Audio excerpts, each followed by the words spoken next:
Hello guys, welcome back to the official channel of Ascent physics classes. आज की इस video में हम बात करने वाले हैं कार्बन रजिस्टर के बारे में। तो चलिए आइए सबसे पहले समझते हैं कि कार्बन रजिस्टर क्या होता है, इसका यूज हम लोग किस लिए करते हैं, साथ ही कार्बन रजिस्टर में जो कलरफुल रिंग्स दिखते हैं उस रिंग्स का क्या मीनिंग है और कैसे उस रिंग के कलर को देखकर हम रजिस्टर का रेजिस्टेंस कितना होगा उसको पता करेंगे। इन सारी चीजों के बारे में डिस्कस करने वाले हैं। तो चलिए आइए सबसे पहले हम जानेंगे कि कार्बन रजिस्टर क्या होता है। ठीक है, तो कार्बन रजिस्टर क्या होता है, सिंपली हम कह सकते हैं कि carbon register is a device which is used to control the current, control the क्या कह सकते हैं करंट, और stop the flow of current in an electrical circuit. किसी भी इलेक्ट्रिकल सर्किट में करंट के फ्लो को कंट्रोल करने के लिए या स्टॉप करने के लिए, आप चाहते हैं करंट को स्टॉप करना है तो वहां पे वेरी हाई रेजिस्टेंस वाले रेजिस्टर को लगा देंगे, वो करंट के फ्लो को क्या करेगा, स्टॉप भी कर देगा। ठीक है ना, तो याद रखना है कि इलेक्ट्रिकल सर्किट में करंट के फ्लो को कंट्रोल या स्टॉप करने के लिए इस डिवाइस का यूज करते हैं मेनली हम लोग, उसी को क्या कहते हैं, कार्बन रजिस्टर कहते हैं। ठीक है ना, अब सोच रहे होंगे कि सर ये कार्बन रजिस्टर होता किस तरह का है, तो यहाँ पे फिगर में दिख रहा है, ये जो फिगर सब आप देख रहे हैं ये सारे फिगर हमारा किसका है, कार्बन रजिस्टर का है। किसका फिगर है, कार्बन रजिस्टर का। तो आप देखते होंगे बहुत सारी इलेक्ट्रॉनिक अप्लायंस पे इस तरह के रजिस्टर लगे होते हैं। ठीक है ना, और मेनली यही रजिस्टर हमारा क्या कहलाता है, कार्बन रजिस्टर कहलाता है। अगर लेंथ में बात करें तो ये काफी छोटा होता है, यहाँ फिगर में तो बड़ा दिख रहा है, लगभग मान के चलिए 1 सेंटीमीटर का लगभग होता है। ठीक है ना, अब इसमें आप देख रहे हैं कि ये कलरफुल रिंग्स सब दिखाई दे रहा है। ठीक है, और इसी कलरफुल रिंग को देखकर हमको ये पता करना होता है कि रजिस्टर का रेजिस्टेंस होता क्या है। ठीक है, तो सबसे पहले तो चलिए हम ये समझेंगे कि आखिर इस रजिस्टर का यूज करके कैसे हम करंट के फ्लो को कंट्रोल करते हैं। ठीक है, और ये रजिस्टर बनता किस तरह से। तो कार्बन रजिस्टर जो है जनरली अगर हम बात करें तो ये बना होता है किसका जानते हैं, कार्बन का बना होता है। किसका बना होता है, कार्बन का। लेकिन प्योर कार्बन से नहीं, जानते हैं इसमें इंप्योरिटीज को मिलाया जाता है, और इंप्योरिटीज को जो मिलाते हैं वो इंप्योरिटीज हमारा क्या होता है, मेटल हो सकता है, इंसुलेटर भी हो सकता है, इंसुलेटर भी हो सकता है। सोच रहे होंगे सर इंप्योरिटीज के रूप में मेटल को कब मिलाएंगे, इंसुलेटर को कब मिलाएंगे। चलिए आइए समझते हैं। देखिए सपोज दैट हमारे पास ये कार्बन रजिस्टर है जो कि शुद्ध कार्बन से बना हुआ है। किससे बना हुआ है, शुद्ध कार्बन से। और इसका जो रेजिस्टेंस है वो मान ले रहे हैं हम सपोज दैट 400 ओम है। कितना ओम है, 400 ओम। लेकिन आपको किसी इलेक्ट्रिकल सर्किट में जो रेजिस्टर लगाना है सपोज दैट उसका रेजिस्टेंस कितना चाहिए था, 200 ओम चाहिए था। तो आप क्या करेंगे, देखिए अब इसमें वैसे मटेरियल की इंप्योरिटीज को मिलाएंगे जिसका रेजिस्टेंस क्या होती है, कम होती है। तो रेजिस्टेंस किसका कम होती है, आपको ही मालूम है, मेटल का। तो कार्बन में किसको मिला देंगे आप, मेटल को। अब मेटल को मिलाएंगे तो उसका रेजिस्टेंस क्या होगा, घटेगा। अब वो मेटल की क्वांटिटी पर डिपेंड करेगा कि आप कितना रेजिस्टेंस घटाना चाह रहे हैं, कितना नहीं घटाना चाह रहे हैं। ठीक है ना, तो देखिए यहाँ पे सपोज डेट मान लीजिए कि इसमें अब 50% इंप्योरिटीज को मिला दिया गया और रेजिस्टेंस 400 ओम से घटकर कितना हो गया, 200 ओम हो गया। ठीक है, तो मेनली कहने का मतलब है कि कार्बन में जो हम लोग ये अब जैसे मान लीजिए कि आप चाहते हैं कि रेजिस्टेंस को बढ़ाना चाह रहे हैं, तब जो इंप्योरिटीज को मिलाएंगे वो कैसा होगा, इंसुलेटर होगा। अब सोच रहे होंगे सर इंसुलेटर के रूप में, हाँ ग्लास को देखिए, ग्लास क्या आपका इंसुलेटिंग मटेरियल के जैसा बिहेव करता है। अगर इसमें इंसुलेटर को ऐड कर दिया जाए कार्बन में, किसको, इंसुलेटर, अब इसका रेजिस्टेंस बढ़ जाएगा, हो सकता है 400 ओम से 500 ओम हो जाए। ठीक है, तो इस प्रकार से हम कार्बन में अलग अलग अमाउंट ऑफ मेटल्स और इंसुलेटर को मिलाकर डिफरेंट रेजिस्टेंसेज वाले रजिस्टर को क्या कर सकते हैं, बना सकते हैं। ठीक है, अब सोच रहे होंगे कि सर सर्किट में एक करंट को कैसे कंट्रोल करेगा। तो जैसे देखिए कोई इलेक्ट्रॉनिक अप्लायंस है और वो जो मेन इनपुट ले रहा है, चलिए वो करंट सपोज रेट हम मान लेते हैं कितना, 200 एम्पियर का है। लेकिन उस इलेक्ट्रॉनिक डिवाइस के भीतर जो अलग अलग पार्ट्स है, अलग अलग सर्किट का जो ब्रांच है, हो सकता है कि किसी ब्रांच को चाहिए 20 एम्पियर का करंट, किसी को चाहिए 50 एम्पियर का, किसी को चाहिए 100 एम्पियर का। तो सवाल है कि अब इसको हम कैसे मैनेज करेंगे, तो इसी रजिस्टर का यूज करते हैं, ठीक है, जिसमें जितना करंट चाहिए उसके अकॉर्डिंग ज्यादा या कम रेजिस्टेंस वाले रजिस्टर को सर्किट में कनेक्ट कर देंगे, आसानी से करंट को कंट्रोल कर लेगा, जितना करंट चाहिए था सर्किट को उतना ही क्या करेगा, प्रोवाइड करेगा, ठीक है ना।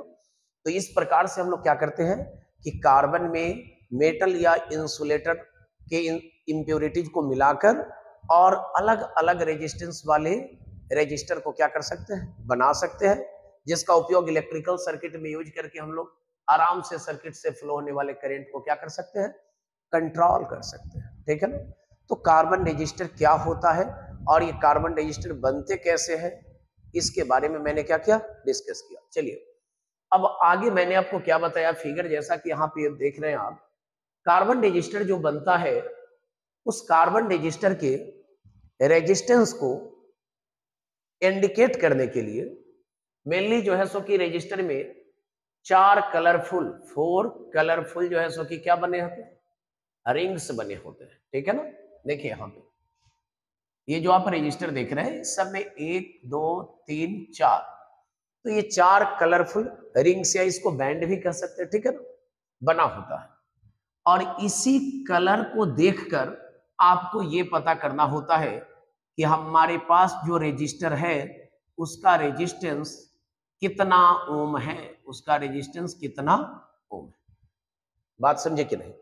तो याद रखना यहाँ पे कि कार्बन रजिस्टर को जब बनाया जाता है तो उसके रेजिस्टेंस के वैल्यू को इंडिकेट करने के लिए रजिस्टर में 4 कलरफुल रिंग्स बना दिए जाते हैं और उसी रिंग्स या बैंड को देखकर आपको ये पता करना होता है कि रजिस्टर का रेजिस्टेंस कितना होगा।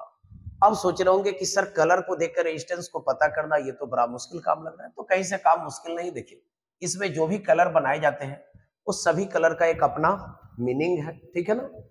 अब सभी कलर का अपना अपना एक खास यहाँ पे इंपॉर्टेंस है, हम उसके बारे में अब डिस्कस करेंगे, ठीक है, कि कौन सा कलर होगा तो रेजिस्टेंस की वैल्यू क्या होगी, किस तरह से हम निकालेंगे, उसके बारे में अब हम क्या करेंगे, डिस्कस करेंगे। तो चलिए आइए देखिए यहाँ पे अब हम आपको समझा रहे हैं।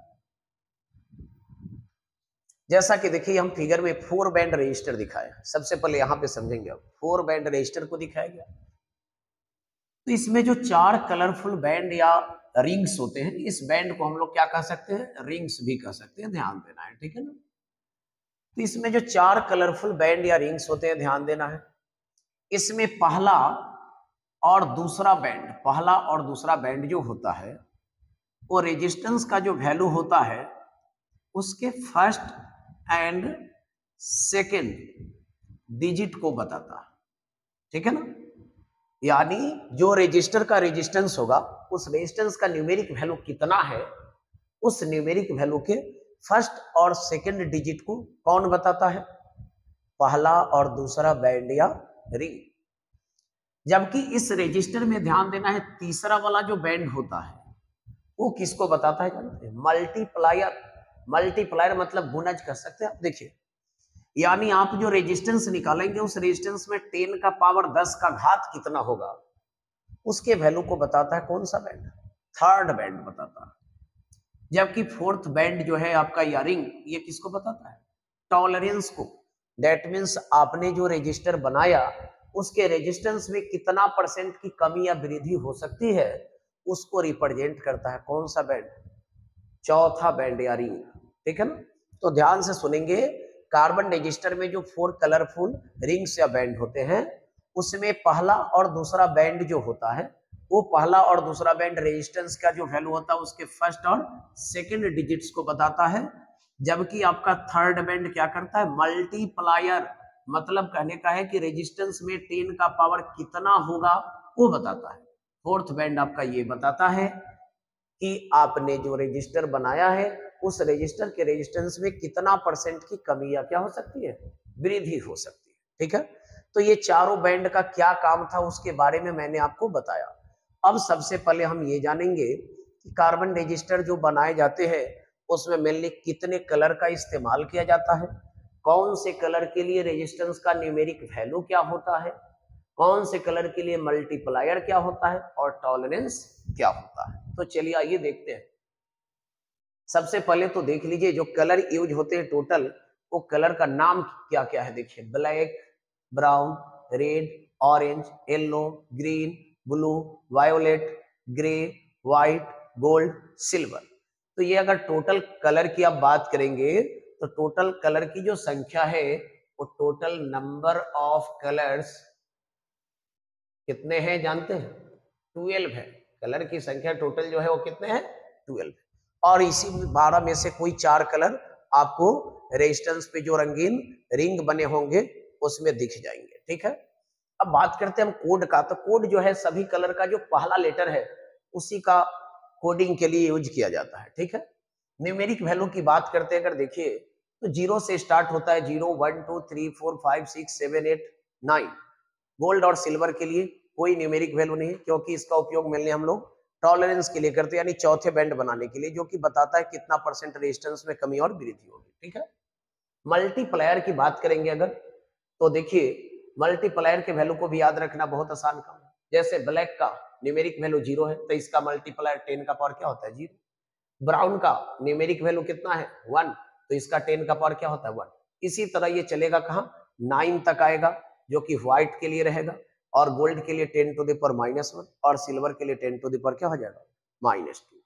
टॉलरेंस की वैल्यू की बात करेंगे तो टॉलरेंस की वैल्यू केवल गोल्ड और सिल्वर के लिए दी जाती है, जो कि गोल्ड के लिए है आपका ±5% और सिल्वर के लिए है कितना? ±10%। नीचे मैंने नोट में लिखा if the fourth band doesn't exist then the value of tolerance is taken ±20%। यानी कहने का मतलब है कि यदि टॉलरेंस का ये क्या बोलते हैं चौथा बैंड का कलर आपको रजिस्टर में नहीं दिया गया हो, तब जो हम लोग टॉलरेंस की वैल्यू लेते हैं मेनली वो कितना होता है हमारा? ±20% होता है। प्लस माइनस क्या होता है? 20%। ठीक है, तो ये तो मैंने अब बता दिया आपको कि रजिस्टर में कितने कलर हो सकते हैं। कलर 4 होंगे और वो 4 कलर इसी 12 में से कोई होंगे। अब इसमें क्या होती है कि आपको ये कलर के नाम को सीक्वेंस से याद रखना मुश्किल होता है, तो इसके लिए भी एक ट्रिक बना हुआ है। देखिए ट्रिक को हमको याद कर लेना है। B B Roy of Great Britain has very good wife wearing gold silver necklace. अब सोचेंगे कि सर इस स्टेटमेंट को सेंटेंस को याद रख के क्या कलर का नाम याद रह पाएगा? बिल्कुल रहेगा। याद देखिए बी रोय, बी से ब्लैक, बी से ब्राउन, आर से रेड, ओ से ऑरेंज, वाई से क्या हो गया? येलो। आगे आ गया देखिए जी, येलो के बाद क्या हो गया? ग्रीन। बी से क्या हो गया? ब्लू। वी से क्या हो जाएगा? देखिए वायोलेट। फिर यहाँ जो जी है उससे क्या हो जाएगा? देखिए ग्रे। उसके बाद डब्ल्यू से क्या हो जाएगा?